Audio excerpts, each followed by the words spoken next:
Kasi ako, Nandito lagi tayo pabalik-balik ako sa sa hospital yan. kotse. Hindi pa yun ni. Kasi Nasa katulad kotse namin, tayo. diba siya yung Nandito. Tapos, niya yung nag-Jollibee katulad sa kami. inyo. Ayan, So, yung sa kanya, nag-Jollibee kami. papagalingin mo na sa ESD. Pupunta Sakali, kami ng magkaroon ng milagro na bumalik sa Yun, nakuhaw ako. Basta ang next na to the echo niya ay February. Malalaman, doon mag-check kung kailangan niya ng gamot para sa mitral valve kasi tad-tad ng test daw. Kaya masabi ko, sana naman. Kasi baka mamaya dahil lang doon sa ESD. O kaya siguro, Kaya nagkaka-conflict sa mitral valve. Kaya sabi ni doktora, since kasi hindi nakikita sa to the echo, nakita lang yun kasi binuksan. So yun yung mahirap.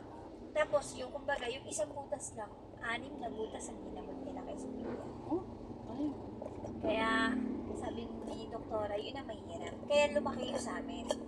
Naging 1 kulang-kulang 1.3. Mapa.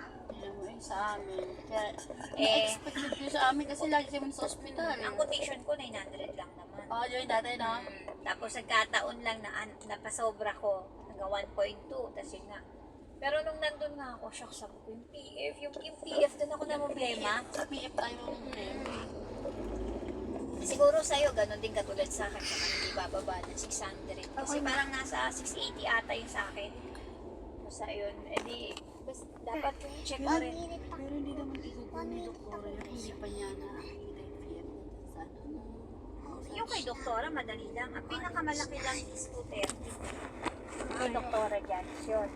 Malaki yun. Minsan, 200. Dito kami Kay guys. Sophia, 10 eh. Ayan. Depende. Kasi Ayan nga. surgeon. Iba pa yung pedicure. May aircon din. Kasi ano yun eh, parang Ayan activity guys, so yun. nasa likod. Doon ko. So, expect mo na 5,000 na PF doon, 10,000 na pedicure. So, sabi ko, una, hindi ko talaga alam yun. Kala ko, pas sinabi 10,000, pedicure na yun, buo na yun. Bye-bye. Yung pala, iba pa ang PF. Yun yung hinabol ko, kala ko